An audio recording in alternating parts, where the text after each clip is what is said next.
Welcome to Subramani. Another query on email. A 32-year-old, okay, let me tell you the story in his own words. I studied investment management.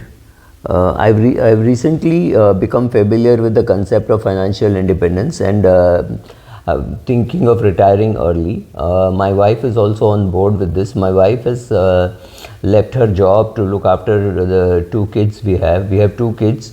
We have two cars. We have a big house, and I'm paying an EMI for this. I inherited some money from my father helped me a little bit to buy the house, and that's it. So I have a big EMI. I have two children, very young. The second kid is only about 1 year old. The elder one is about 5 years old. And we take our vacations regularly. This year also I took a vacation to Australia. My sister is there. Yeah, but it cost me about 7-8 lakhs going with two kids and being in that place. So all my life I thought if you earn well, life will take care of itself. So I did not even hesitate when my wife said I'm going to leave the job and look after the kids. So this is my situation. I made money. There is no doubt that I made money from the age of 22, 23. I didn't have to pay anything to my parents.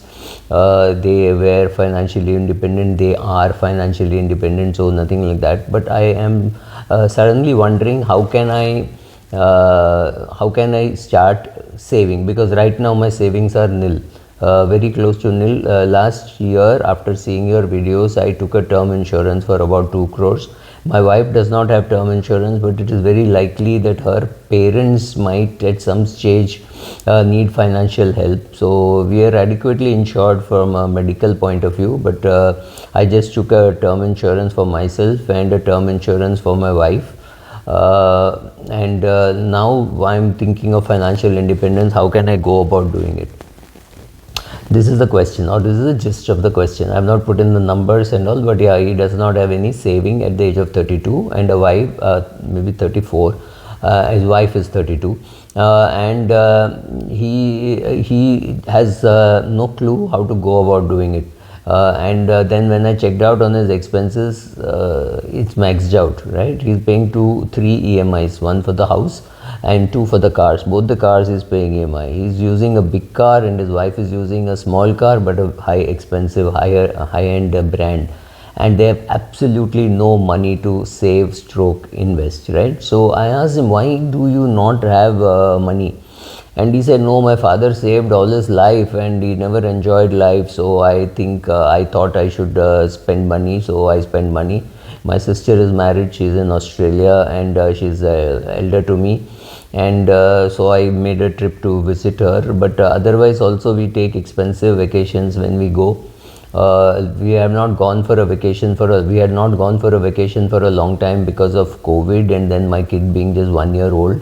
So what, for last 2 years, 3 years, we had not gone for a vacation. So we went for a vacation this year. So I told him that financial independence is a nice new term, which is much better than retirement, because retirement looks like an old person's problem. Right, that's a problem even with the Retire Rich book. It's not meant for the 40-year-old, it is meant for the 22-year-old. Retire Rich, there is a byline there which says invest rupees 40 a day.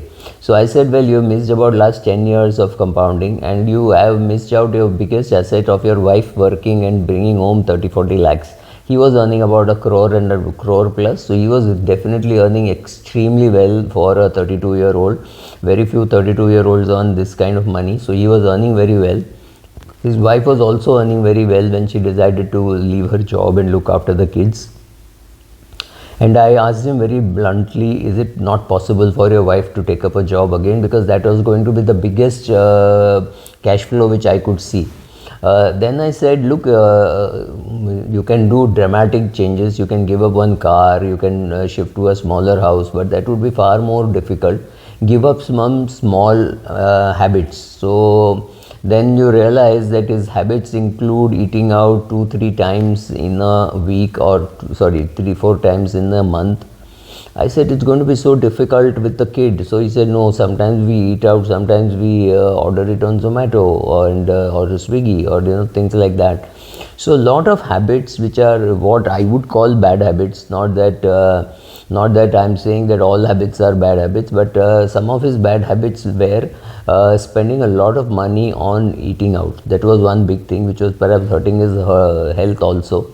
Buying too many things which they didn't need, having a very very big house. I would say very very big house in the sense it was a 4 BHK in a good location for which he was paying a huge amount as EMI. He had not made enough down payment, so there was a huge EMI. If he dropped dead, the family would get about 2 crores as a term insurance, which actually, according to me, was just not sufficient to maintain that lifestyle. He needed 10 crores of annual life insurance. The loan had to be repaid, the car loans had to be repaid, the lifestyle to be sustained. He needed much bigger term insurance. So first step I said, go and take a higher term insurance. Then start making small changes which are far more easy to make. So I said straight away 10% of what you earn has to go for your financial independence. I am not worried about other goals like school fees and college fees as and when the children go into higher education, those kind of costs, and that's going to be huge, because if your children grow up not hearing a no, then if they can't get admission in India, then it has to be Australia or Europe or Canada, whoever is willing to take them with the kind of marks that they've got. I see many children going abroad to study largely because they can't get admission into the best institutes in the country. So all that had to be provided for. The home loan had to be repaid over a 20-year period, right? He had spent already, about 2-3 years ago he had bought this house, and he still had 20 years to repay. So it must have been a 23-24-year loan. So I said that has to be repaid. So small changes, no Swiggy, no Swiggy, no Zomato for 15 days in a month, from 15th to 30th or 1st to 15th, whatever. I said, look, I am just a financial coach. I can add up these numbers and tell you this will happen. But other than that, it is completely up to you to make it happen. I am not a lifestyle coach. I am not going to say don't go on a vacation, go on a vacation. I am just going to say you're going on a vacation or you're staying in a big house is going to impact your FI. You have to make a choice between a big house and FI. You have to make a choice between 2 cars and FI. You have to make a choice between foreign trips and FI. I mean, if you want to see the beaches, it's not only in Australia that it is available in Bombay, available in Goa, available in Puri, available in South India, right? India has got a big coastline. Now, if you insist on these things, your FI gets delayed. I am not getting into any value judgment. Should you go or not go? If you go, your retirement gets delayed. That's all. Luckily, he's woken up at 34. His wife is 32, and his wife was a little wondering how will she go to work with a 1-year-old. I said, well, people leave kids in the creche. You have to make a choice between how much money you want. Do you want your husband to come back at 5:30 in the evening and take you for a movie, or do you want him to come at 11 o'clock and also go for vacations, right? That choice is not going to be very easy for people to make.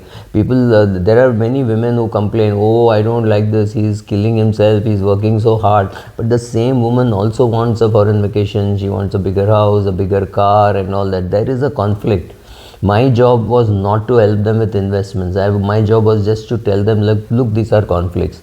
Can you make dramatic major changes, shifting to a smaller house, etc.? Maybe not, but at least start with the small things. Start doing a lot of things at home by yourself, right? You have a 1-year-old kid, I can understand. But a maid for the kid, a cook, a regular maid and a driver is a luxury which you can't afford at this salary level. Yes, of course you can afford this at this salary level, provided you are going to inherit a lot of money, your house is inherited, you're not paying an EMI, then it's okay. You cannot earn well, spend well, save well and invest well. That's not going to happen. You earn well, that is good, he has done that. You spend smartly, you don't overspend, so saying that you don't have any money. Then you come to saving, and that has to get invested. That has to be done very diligently, right? This whole process has to be in place. Just earning well is not enough, but of course it's a good starting point. He's at least earning very well. And she has a perfect capability of earning about 50 lakhs at least, given her skills. So what is he missing? He's missing out her 50 lakhs. So is it possible to do that? Yes, it is possible to do that. Shift to a house near your in-laws. They're also based in Bombay. So shift there or shift them here. Don't stay in such an expensive house. His house maintenance charges is also huge apart from the EMI that he's paying. Right. So make some of these compromises, some very small, some very big, and compromise on vacation, compromise on eating out, compromise on cars, compromise on all that, then you get FI. Now you have to make a choice. Do you want your vacation, or what do you want? Your big car, you want your cars, whatever you want to buy, your latest phone. Be my guest. I'm not even saying this or that. You have to choose between this or that. As long as you understand that given the amount of money that you have, you can allocate either here or there. That's all. I'm just saying you choose your priorities and accordingly allocate money. That's it. Thank you.